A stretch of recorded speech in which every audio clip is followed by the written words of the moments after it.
Before time itself, before empires and kings, before history began, God spoke. Let there be light. And out of nothing, the universe was born. And light shattered the darkness. The seas were divided. The land rose from the waters. The heavens were filled with light. The stars were set in their place. And at the pinnacle of creation, God made man. Man was free. He lived in harmony with God. No fear, no suffering, no death, until he lost it all. A lie changed everything. Rebellion destroyed everything. And in a single moment, Eden was closed. Man fell. Sin entered the world. And from that day forward, the fate of humanity was forever changed.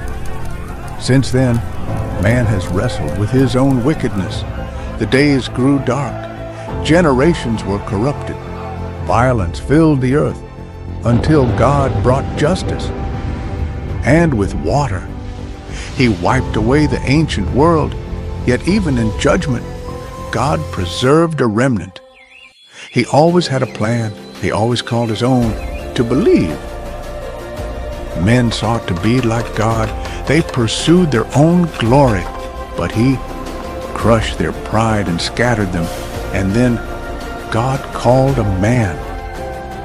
Abraham, leave your land, look to the heavens, so shall your descendants be. From him, a people would be born, a nation that would bring redemption to the world. But their path would be hard. Trials, promises, betrayals, bondage, and yet, through it all, God would always fulfill his purpose. For even in betrayal, God is present. Even in pain, God has a plan. Even in exile, God keeps his promise. This is the story of the beginning, the story of creation and of the fall, the story of mankind and of the promise, from the first breath of life to the birth of a nation. This is the story of Genesis. Welcome to Echoes of the Bible. In the beginning, God created the heavens and the earth. The earth was formless and void, and darkness covered the face of the deep. But the Spirit of God moved upon the waters. And then God spoke. Let there be light. And light broke through the darkness. God separated the light from the darkness. He called the light day, and the darkness he called night. And God saw that it was good, but he was not finished yet. God stretched out the heavens. He raised the mountains. He carved out the seas with his word. He caused the rivers to flow, and he filled the earth with life. Every plant, every tree, every creature in the skies, upon the earth and in the seas, was formed by his hand. And God saw that it was good. But something was still missing. The pinnacle of his creation. Something different, something unique. God came down to the earth. He knelt over the dust, and with his own hands, he formed man. But this being was not yet alive. It was but clay, shaped by the Creator, until God breathed into his nostrils the breath of life, and the man opened his eyes. For the first time, Adam breathed. God said, Be fruitful and multiply, fill the earth and subdue it. Have dominion over the fish of the sea, over the birds of the heavens, and over every living thing that moves upon the earth. God placed the man in a perfect place, a garden of delight, a paradise without death, without sickness, without pain. And in the midst of that Eden, God walked with his creation. But man was not complete, for though every creature had a companion, Adam was alone. So God caused a deep sleep to fall upon the man, and as he slept, he took one of his ribs and from it he formed the woman. And when Adam awoke and saw her, he knew she was different, that she was his counterpart, that she was his companion. Adam spoke with wonder and joy. This is now bone of my bones and flesh of my flesh. She shall be called woman, for she was taken out of man. And so the man and the woman lived in harmony, without shame, without fear. All was peace, all was life, all was good. But the enemy was already watching, and deep within the garden, the serpent waited for the moment to strike.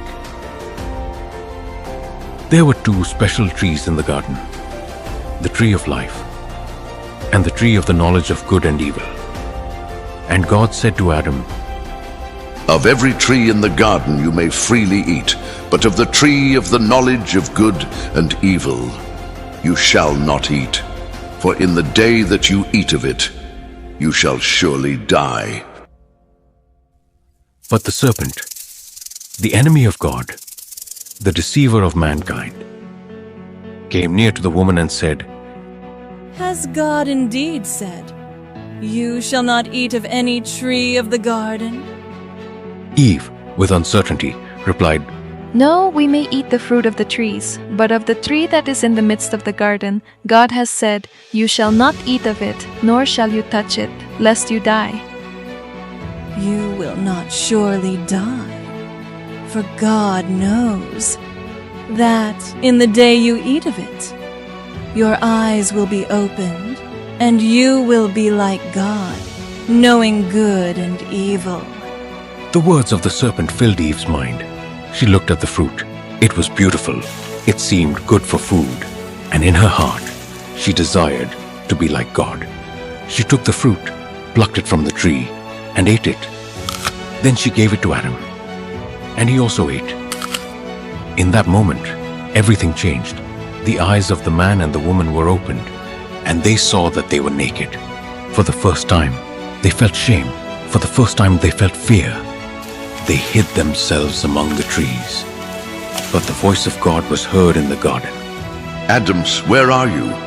I heard your voice in the garden, and I was afraid, because I was naked, and I hid myself. Who told you that you were naked? Have you eaten from the tree of which I commanded you not to eat? The woman whom you gave to be with me. She gave me of the fruit, and I ate. What is this you have done? The serpent deceived me, and I ate. Sin had entered the world. The curse was pronounced. Pain, sweat, death. Eden was closed forever. But before man was cast out, God gave a promise. From the seed of the woman, one shall come who will crush the serpent's head. Sin would not be the end. Death would not have the final word. For from that day, the plan of redemption began. Man was cast out of Eden. The earth was no longer a paradise. Thorns grew among the fields. Sweat fell with every labor. And death was now a reality. But even after the fall, God did not abandon humanity. Adam and Eve had children. And from their lineage, the promise of redemption would come. But first, sin would reveal its true face. Eve conceived and bore her first son. I have acquired a man with the help of the Lord. His name was Cain, the firstborn of humanity. Years later, his brother was born, Abel. Cain worked the soil. Abel, on the other hand, was a shepherd. Each had his work. Each had his own heart, but only one of them walked with God. The day came to present offerings to the Lord. Cain brought the fruit of the ground, the result of his labor, but Abel took of his first fruits, the best lambs of his flock, the fattest, the purest, and he presented them before God. I looked with favor on Abel's offering, but I did not look with favor on Cain's. Cain grew furious. His face became downcast. His heart was filled with rage. And God spoke to him. Why are you angry, Cain? Why has your face fallen? If you do what is right, will you not be accepted? But if you do not do what is right, sin lies at the door. It crouches like a beast, and its desire is to rule over you, but you must master it. The words of God echoed in Cain's mind, but instead of repenting, he was consumed with resentment. He no longer saw his brother as family. He saw him as a shadow that needed to disappear. So one day, he called Abel to the field. Cain smiled. Abel suspected nothing. And when they were alone, hatred was unleashed. Cain rose against his brother. He struck him. He wounded him. And for the first time in history, human blood fell upon the earth. Where is your brother Abel? I don't know. Am I my brother's keeper? The voice of your brother's blood cries out to me from the ground. Now, you are cursed. You shall be a fugitive. You shall wander without rest. This is too much. Anyone who finds me will kill me. I will place a mark on you so that no one harms you. But you shall be cast out, and you will dwell in the land of Nod. Thus Cain went away. He wandered far from the presence of God, lost, homeless, without rest. For sin had not only separated him from his brother, it had driven him away from his Creator. Cain built a city. His descendants prospered, but with every generation, wickedness increased. Selfishness multiplied. Violence spread across the earth. Each man lived for himself. Until one day, God looked upon humanity and said, My spirit shall not strive with man forever. I will wipe from the face of the earth every living being, for the wickedness of mankind is exceedingly great. Creation had turned against its Creator. The world was consumed by corruption. Every thought of man was evil. Every deed was wickedness. And God, with sorrow in his heart, decided to bring an end to the age of violence. But in the midst of darkness, amidst such corruption, one man found grace in the eyes of the Lord. His name was Noah. Noah was different. While the world sank deeper into sin, he walked with God, and God spoke to him. Noah, I have determined to destroy all flesh, for the earth is filled with violence. Build an ark of wood. Make it with 3 levels. Seal its planks with pitch. For within it I will preserve those who shall live. Lord, an ark, for what purpose? For I will bring a flood upon the earth. It will rain for 40 days and 40 nights. The waters will cover the mountains, and all that has the breath of life shall perish. But you shall enter the ark, you and your family, and of every kind of animal. You shall bring a pair to live with you, for after the judgment I will make a new humanity. Noah believed God, and for over 100 years, he built the ark, wood upon wood, plank upon plank, under the scorching sun, under the mockery of men. For the people laughed at him. Noah, it has never rained. There's no sea around here. Why would you need an ark? Crazy old man. He preaches about a God we've never seen, about a judgment that will never come. But Noah did not stop building, because though the world no longer believed in God, Noah did. When the ark was finished, the animals began to arrive, 2 by 2, pairs of every creature, from the greatest beasts to the smallest insects, and then God gave the final command. Noah, enter the ark with your family, for in 7 days I will send the rain. Noah and his family entered. The doors of the ark were shut, and the world outside did not know that its fate was sealed. And then the sky grew dark, the wind howled, the first thunder shook the earth, and the rain began to fall. At first, just a few drops, then a storm, then a flood. The rivers overflowed. The seas swallowed the shores. The mountains were buried beneath the waters. Men fled to higher ground. They pounded on the doors of the ark. Noah, open up! Let us in! Save us! But it was too late. God had shut the door. And for 40 days and 40 nights, the rain did not stop. The earth was submerged, and every living thing perished except those within the ark. Then, after 150 days, the waters began to recede. The ark came to rest upon Mount Ararat, and Noah waited. He sent out a raven, but the raven did not return. Then he sent out a dove, and the dove returned with an olive leaf. The earth was being reborn. And finally, God spoke to him again. Come out of the ark, you, your family, and every living creature. Be fruitful and fill the earth, for I will establish a covenant with you and with all creation. Noah built an altar and offered sacrifices to God. And then, a sign appeared in the sky, a bow of light shining among the clouds, a promise that God would never again destroy the earth with water. Whenever you see the bow in the clouds, remember my covenant. For though man remains sinful, I, the Lord, will always keep my promise. Thus began a new humanity, a new opportunity, a new earth. But soon, man would forget God once more, and pride would lead them to challenge their Creator. The earth had been restored. The sons of Noah repopulated the world. Nations and peoples spread to the far corners of the earth, but in their hearts, man had not changed. Wickedness continued to grow, pride continued to reign, and in the plain of Shinar, a people decided to do something never seen before.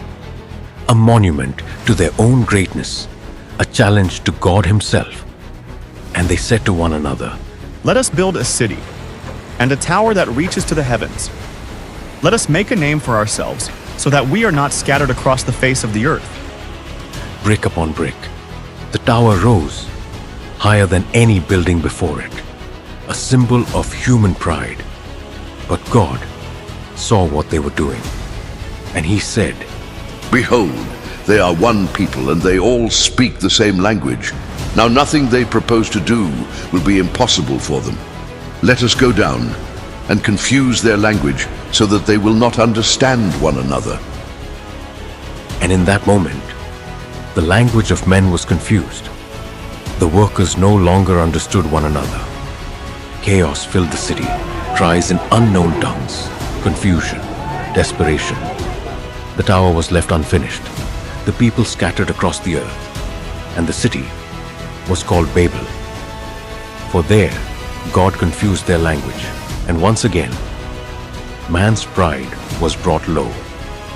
Centuries passed, nations grew, and in the midst of a pagan land, God chose a man who was not a king, nor a warrior, nor a priest, but a man who was willing to believe. Abraham, leave your country, your relatives, and your father's house, and go to the land that I will show you. Where to, Lord? I will make you into a great nation. I will bless those who bless you, and I will curse those who curse you. And in you, all the families of the earth shall be blessed. Abraham didn't understand. He didn't know where he was going, but he believed God. And he left his home. He left his land. He left everything he knew, and he followed the voice of the Creator. Because his story would be the beginning of an eternal promise. Abraham left his land. He left his home. He left his past, and he walked into the unknown. But with every step, he carried a promise. God had said to him, I will make of you a great nation. Your descendants will be like the dust of the earth, like the stars of the heavens, like the sand on the seashore. And in you, all the families of the earth shall be blessed. Abraham believed. He waited. But the years went by, and the promise seemed distant, because Sarah, his wife, was barren. She could not bear children. And with each passing day, Doubt grew. Then one day, Sarah said, Abraham, the Lord has closed my womb. Take my servant Hagar. Perhaps through her we may have a child. Abraham listened to Sarah, and from Hagar, Ishmael was born. But he was not the child of the promise, for God had another plan. Abraham, Sarah shall bear you a son, and you shall call his name Isaac, for with him I will establish my covenant. Abraham was 100 years old. Sarah was 90. A child was impossible. But with God, nothing is impossible. One day, Sarah conceived, and when the child was born, Abraham laughed with joy, for God had fulfilled his word. But the greatest test was still to come. Years later, Isaac grew. He was the son of the promise, the heir of Abraham. But then, God spoke again. Abraham, Here I am, Lord. take your son, your only son, whom you love, and go to the land of Moriah, and there offer him as a burnt offering on the mountain that I will show you. Abraham's heart stopped. How could God ask such a thing? This was the son he had waited for his entire life, the child of the promise, the miracle. But Abraham did not hesitate, because even though he did not understand, he trusted God. And the next morning, he rose early. He took his son. He took the wood. He took the knife. And he began to climb the mountain. Isaac walked beside him. He did not know what was about to happen. But something felt strange.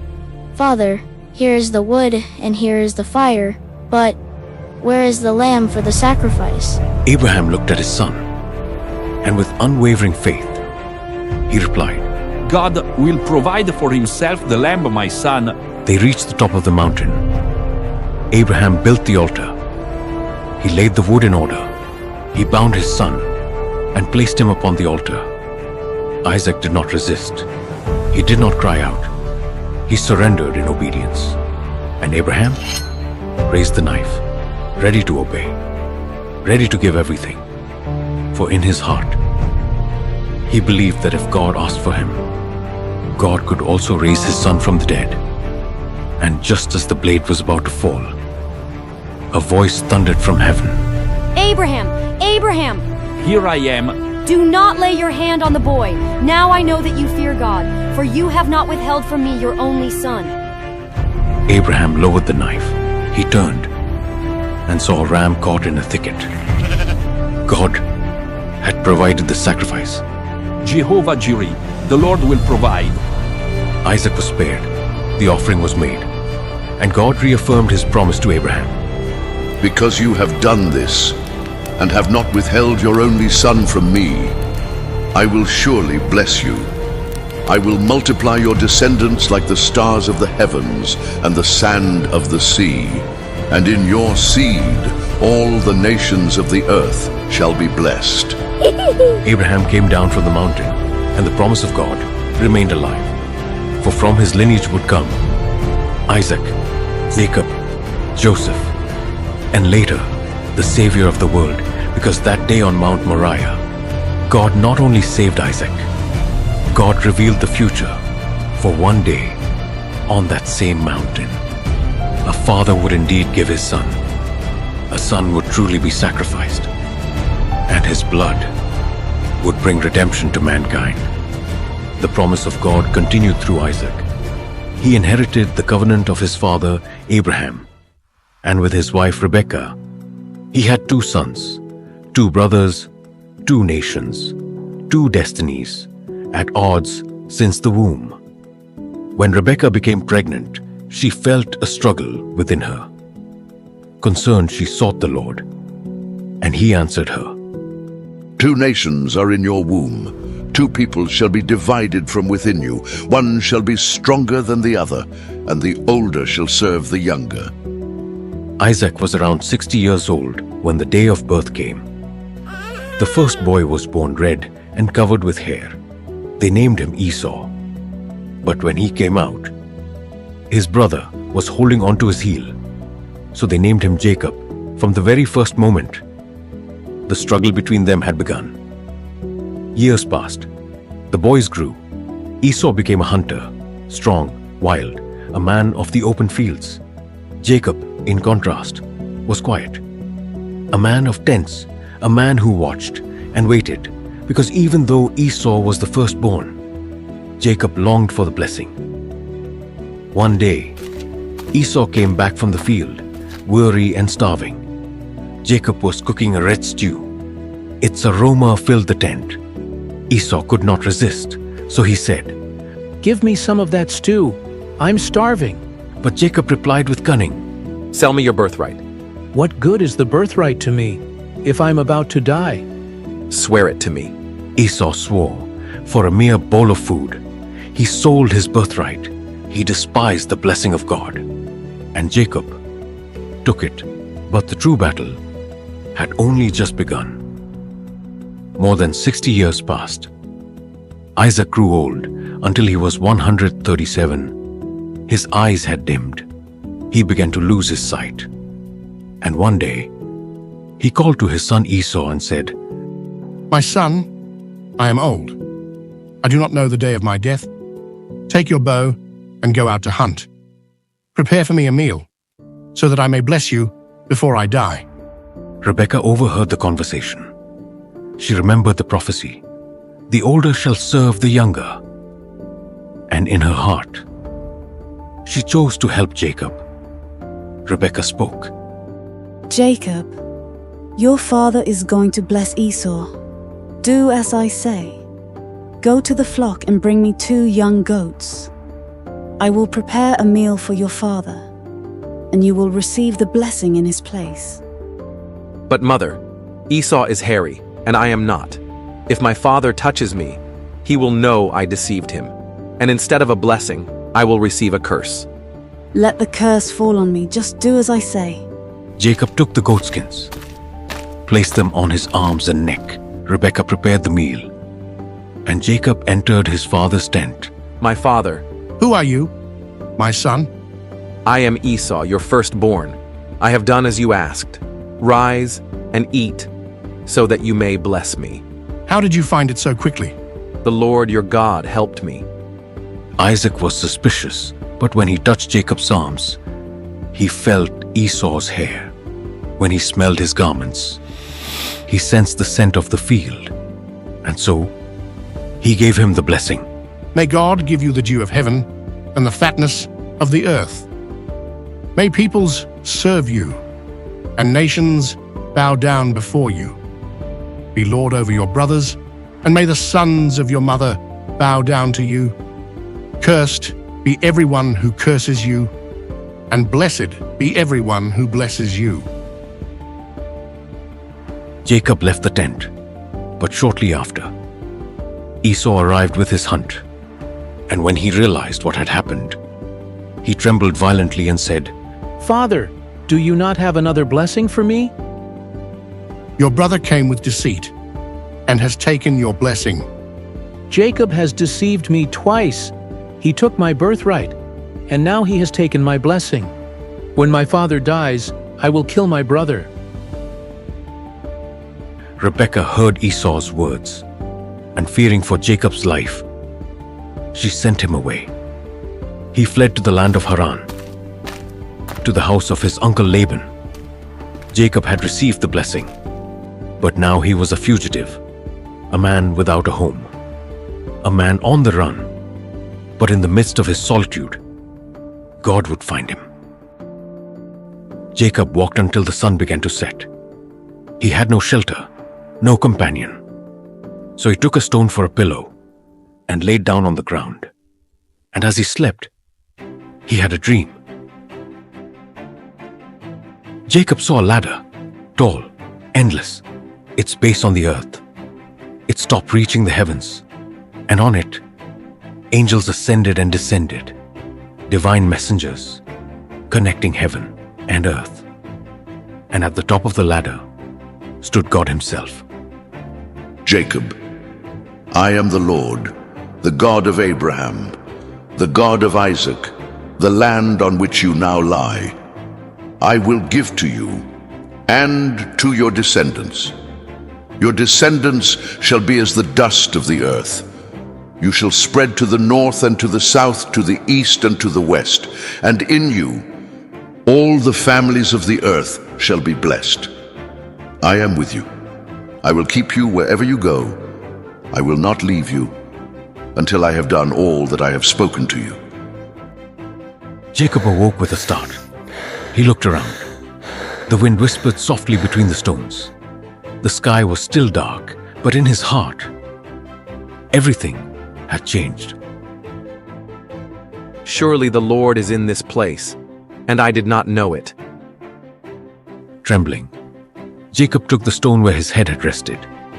He set it upright, poured oil over it, and named the place Bethel, which means House of God. And there he made a vow. If God goes with me, if he keeps me on this journey, if he gives me bread to eat and clothes to wear, and brings me back safely to my father's house, then the Lord shall be my God, and of all he gives me, I will give him a tenth. Jacob rose early in the morning.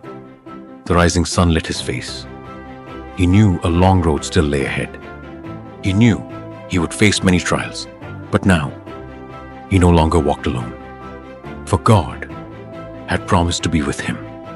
And from that day on, Jacob was no longer the same man, but his true transformation was still to come. Jacob continued his journey. He crossed deserts, he passed rivers and valleys, and came to the land of Haran, the home of his uncle Laban. But though he believed he would find refuge there, what awaited him was an even greater trial. For just as he had deceived, now he would be deceived. Jacob arrived at a well in the fields of Haran. There he saw shepherds waiting to water their flocks. He approached and asked, "Do you know Laban, son of Nahor?" "Yes, we know him. Look, his daughter Rachel is coming with the sheep." Jacob looked up, and when he saw Rachel, his heart was stirred. She was beautiful. She was different. And in that moment, Jacob knew he wanted to marry her. He went to Laban's house, told him his story, and after a month, Laban made him an offer. "Jacob, it's not right that you work for me for nothing. Tell me, what shall your wages be?" "I will work for you 7 years, for your daughter, Rachel." "It is better that I give her to you than to another man. Stay with me." And so, Jacob worked 7 years, every day, every night, every hour, thinking of Rachel.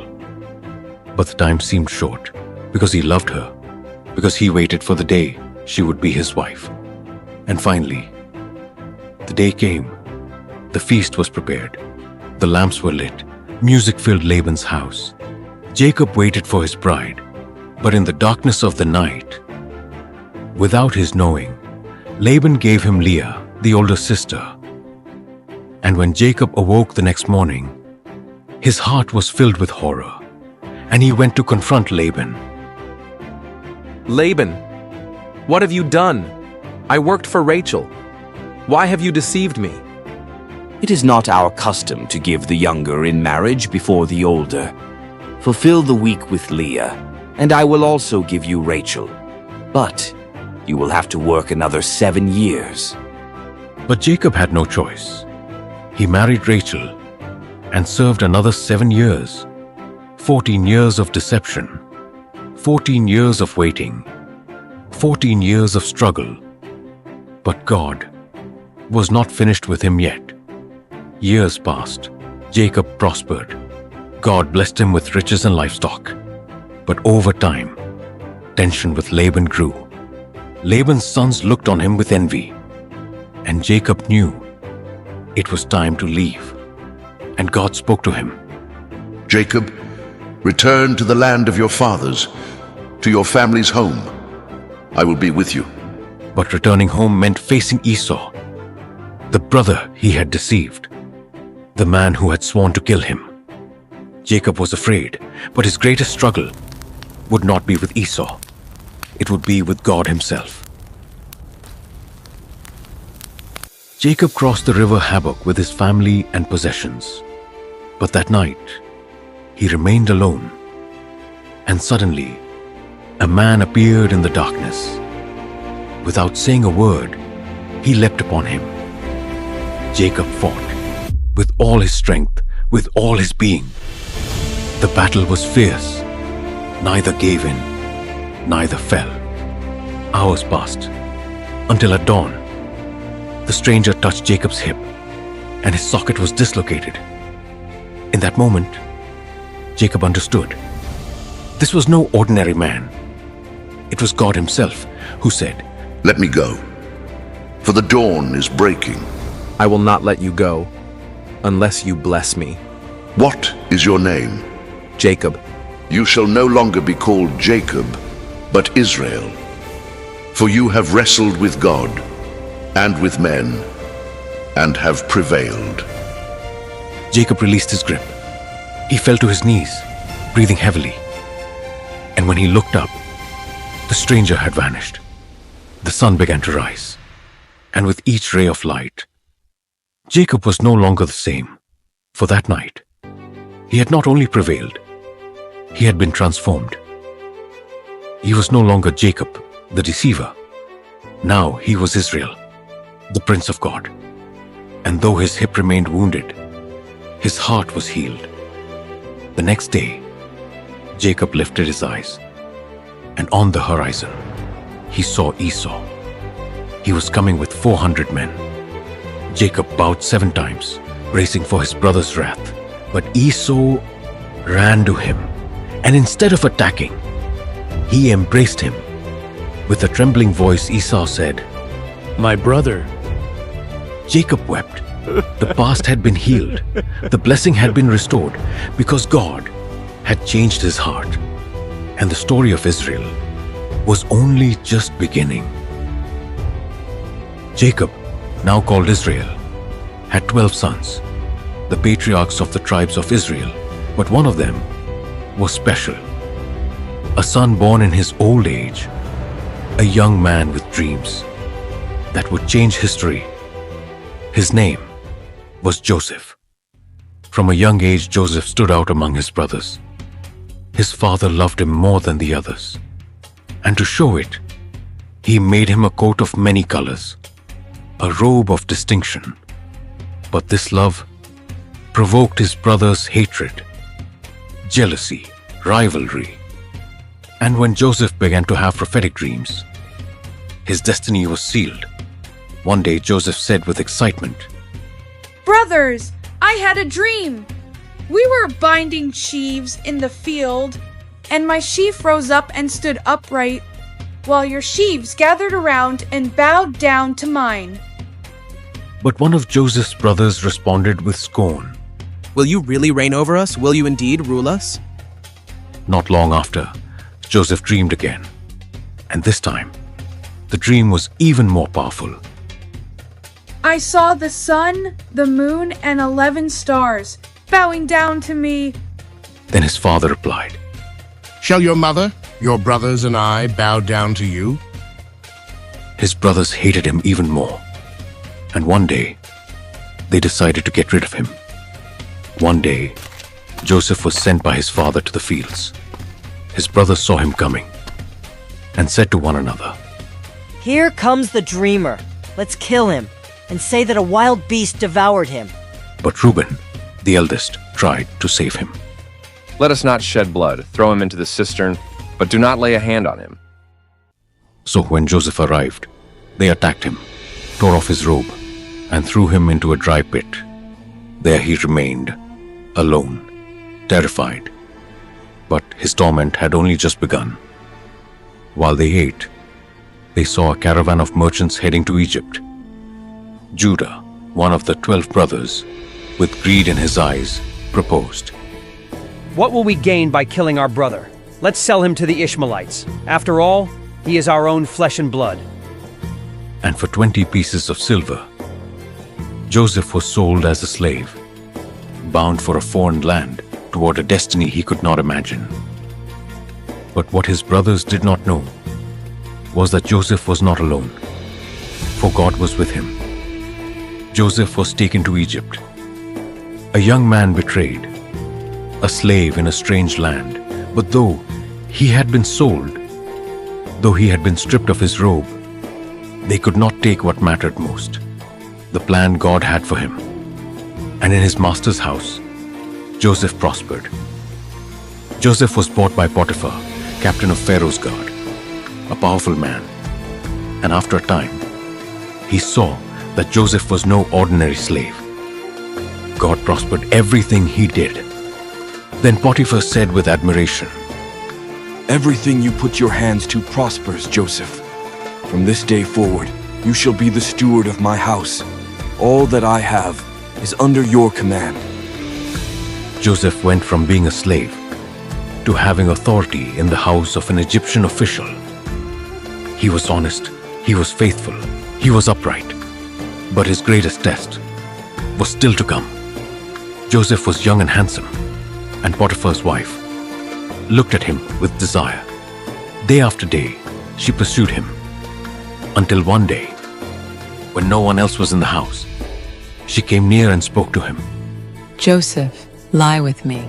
But Joseph replied firmly, "No, my master has entrusted everything to me. He has withheld nothing from me, except you. How then could I do such a wicked thing?" Joseph tried to walk away, but she grabbed him by his robe, and he fled. He left his robe in her hands and ran, because he would rather lose his garment than lose his integrity. But the woman, full of rage, falsely accused him. "My husband, that Hebrew, tried to violate me. Here is his robe as proof." Potiphar believed the lie, and though he knew Joseph was a just man, he could not allow his honor to be stained. So he threw him into prison. The bars of the prison closed over Joseph. Once again, he had been betrayed, he had been stripped, but even in prison, Joseph continued to trust in God, and the prison warden saw him and said, "Everything you do prospers. From this day forward, you will be in charge of the prisoners." Even in prison, Joseph was exalted, and there, God gave him a new gift, the gift of interpreting dreams. One day, 2 of Pharaoh's officials were thrown into prison, the king's cupbearer and the baker. Each had a mysterious dream, and Joseph listened to them. The cupbearer said with concern, "In my dream, I saw a vine with 3 branches. Clusters of grapes budded and ripened, and I squeezed them into Pharaoh's cup." Joseph replied with certainty, "The 3 branches are 3 days. In 3 days, you will be restored to your position. When that happens, remember me." The baker, seeing that the interpretation was favorable, said, "In my dream, I was carrying 3 baskets on my head, and the birds were eating from the top basket." But this time, Joseph answered with sorrow, "The 3 baskets are 3 days.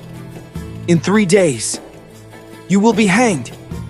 3 days later, the interpretations came true. The cupbearer was restored. The baker was executed, but the cupbearer forgot Joseph, and Joseph remained in prison for 2 more years. Until one day, Pharaoh had a dream no one could interpret. And then, the cupbearer remembered Joseph and said to Pharaoh with urgency, "Oh, Pharaoh, there is a man in the prison who interprets dreams with accuracy. His name is Joseph." Joseph was brought out of prison.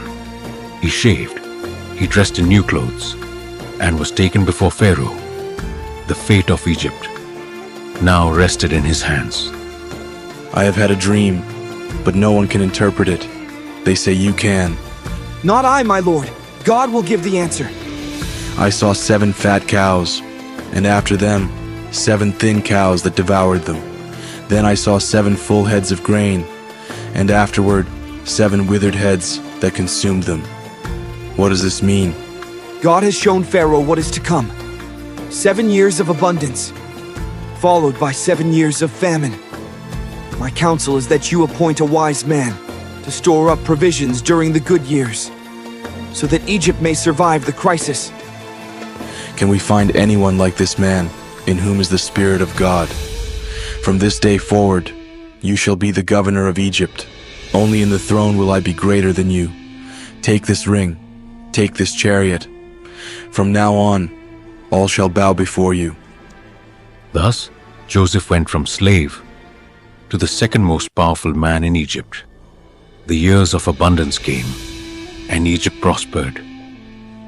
Joseph stored grain in the cities. He built storehouses. He prepared the nation for what was to come. And when the 7 years of famine began, Egypt had bread, but in Canaan, the drought brought misery. And Joseph's brothers came to Egypt seeking food, unaware that the one they had sold as a slave was now their savior. Jacob sent his sons to Egypt, all of them, except the youngest Benjamin. The 10 brothers appeared before the governor, and when they saw him, they bowed before him, not knowing that the man they bowed to was their own brother. Joseph recognized them instantly, but they did not recognize him, and in his heart, Joseph remembered his dreams. The past had returned, but now he had the power. He could take revenge. He could make them pay, but in his heart, God had another plan. Joseph watched them coldly and spoke to them harshly. You are spies. You've come to see the weakness of our land.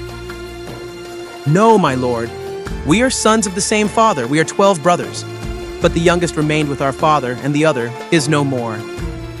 Joseph felt a knot in his throat, but he did not reveal his identity. In his heart, he wanted to know if they had changed. So he put them to the test. One of you will remain in custody.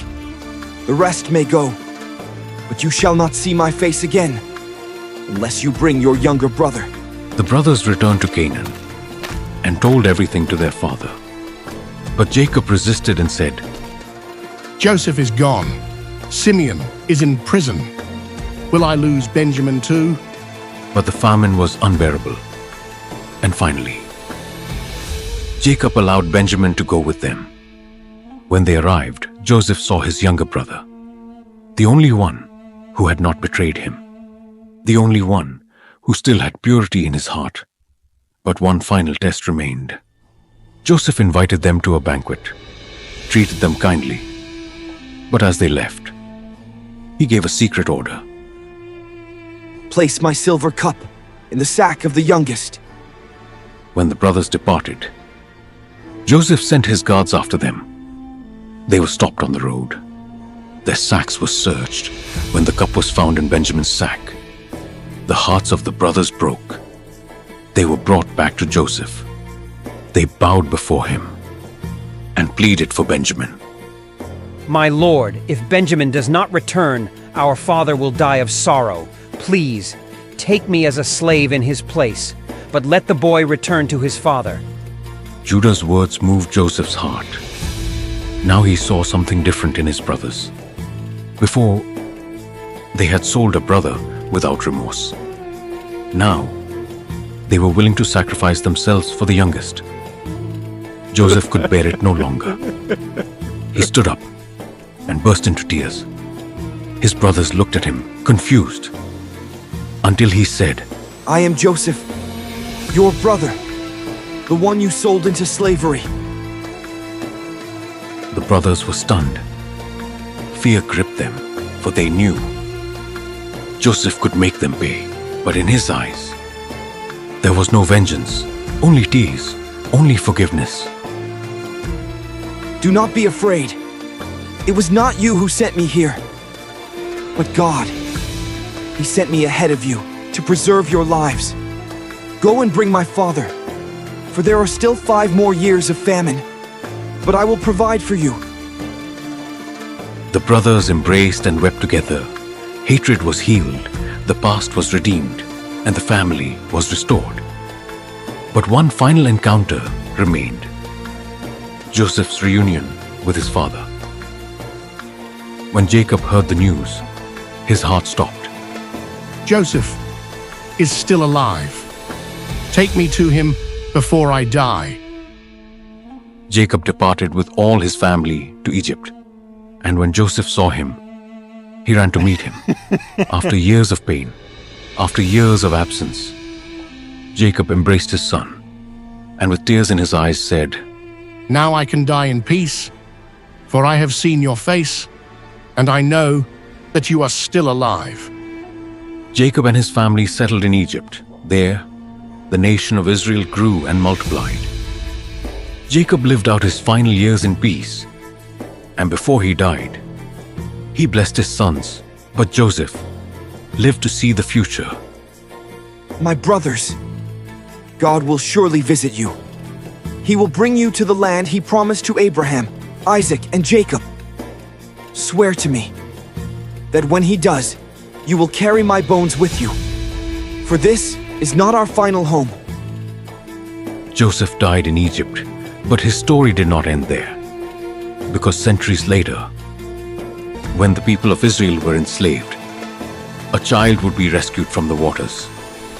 A child who would grow up to deliver his people. A child named Moses.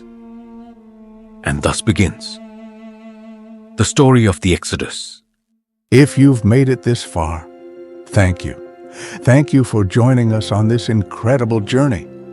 Genesis is not just the origin of the world. It is the origin of our story. It is the account of how God created, redeemed, and upheld his people, despite the fall, despite sin, despite betrayal.